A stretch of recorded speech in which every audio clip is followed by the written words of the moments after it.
Doctor Zakir Naik کے دورہ پاکستان کے پیچھے چھپا راز۔ عمران خان کی گزشتہ دور کے اندر کس طرح سے امیج بلڈنگ کی جاتی رہی۔ سٹوری رائٹنگ کے اندر خلیل الرحمان قمر ہوں یا علی امین گنڈاپور، دونوں ہی ناکام۔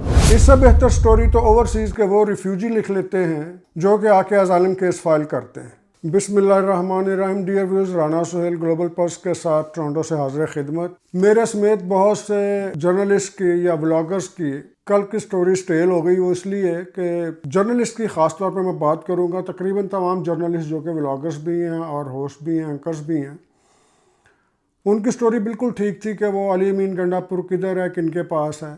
کچھ لوگوں نے کہا گرفتار کر لیا گیا، کچھ لوگوں نے یہ کہا کہ پتہ نہیں اغوا کر لیا گیا۔ بہرحال ہماری سٹوری اس لیے سٹیل کا مطلب تو آپ سمجھتی ہیں نا کہ باسی ہو گئی، پرانی ہو گئی۔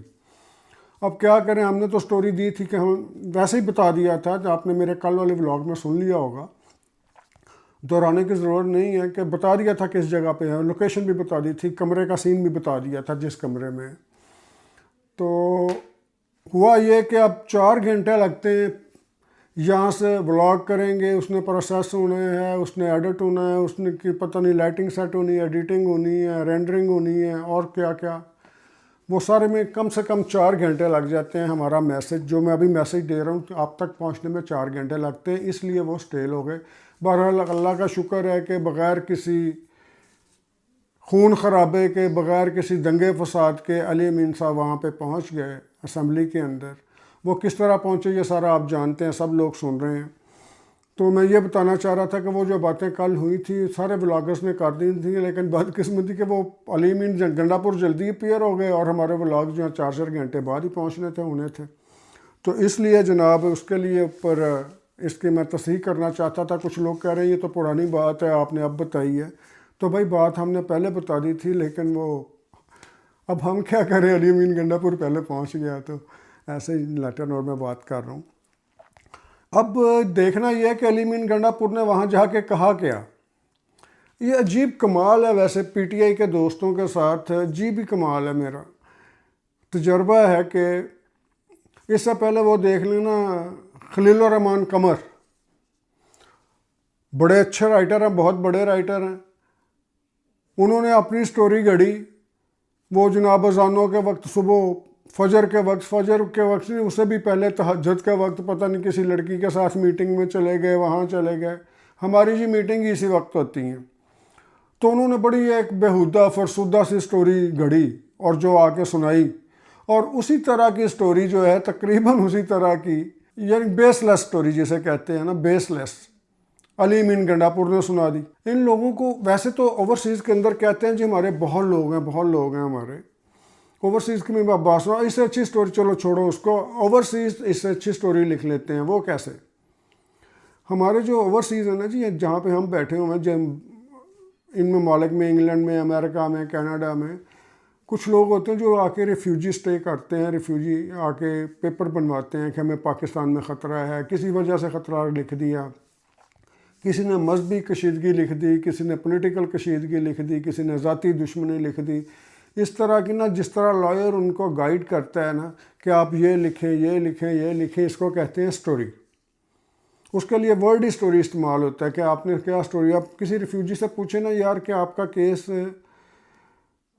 ایکسیپٹ ہو گیا، مبارک ہو، اس نے کہا تھا سٹوری بڑی سٹرانگ تھی۔ اگر کسی سے پوچھیں یار کیا بات ہوئی کہ ریفیوز ہو گیا، کوئی نہیں، میں اپیل میں گیا ہوں، سٹوری ویک تھی دراصل نا، سٹوری وکیل نے سٹوری اچھی نہیں لکھی تھی۔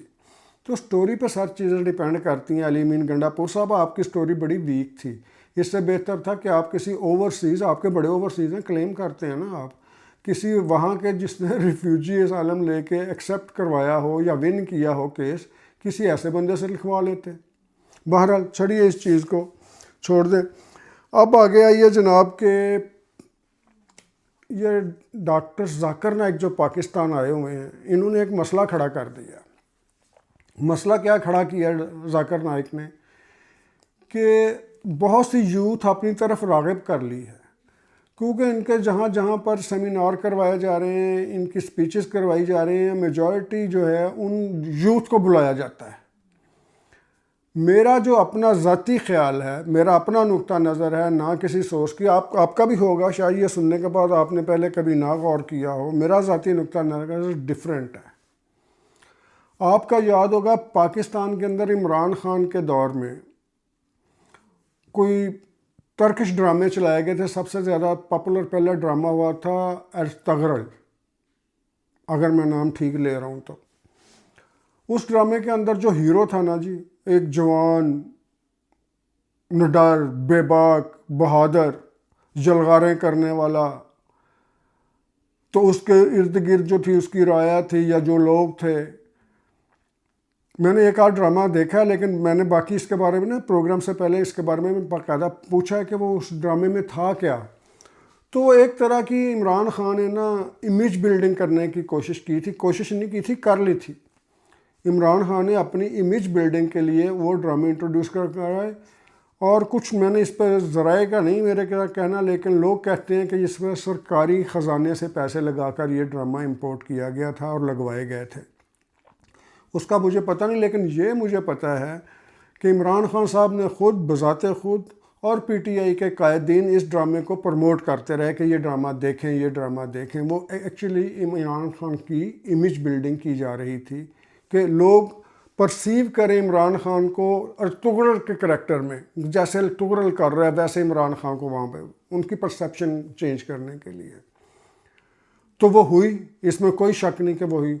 اب کہنا یہ ہے میرے ہم خیال دوستوں کا یا میرا بھی ان کے اندر کہ جناب یہ ایک تریاق کے طور پر ان کو بلایا گیا ہے، ڈاکٹر ذاکر نائک کو، کہ اس یوتھ کو دین کے قریب لایا جائے، جو کہ دین سے پیچھے جا چکی ہے، اور ان کا خیال ہے کہ عمران خان کے دور کے اندر بے راہ روی زیادہ بڑی ہے۔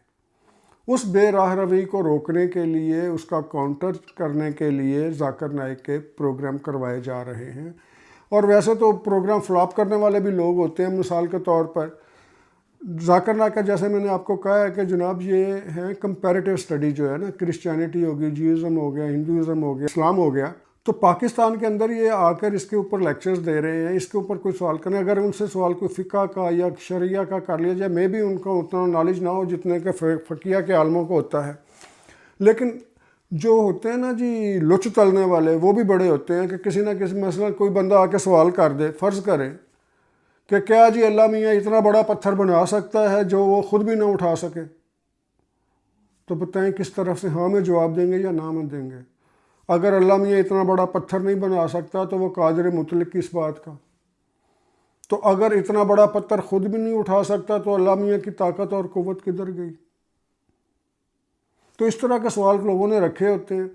تو مقصد یہ ہے بات کرنے کا کہ ڈاکٹر ذاکر نائک کا، یہ میری پرسیپشن ہے کہ صرف اس لیے بلایا گیا، اور جس طرح ان کو یوتھ کو زیادہ تر انوائٹ کیا جا رہا ہے اس کے اندر کہ وہ آ کے اٹینڈ کریں، یہ دین سے قربت دینے کے لیے ہے، یا یوں کہہ لیجئے کہ عمران خان کے جادوئی اثر سے باہر نکالنے کے لیے ہے لوگوں کو۔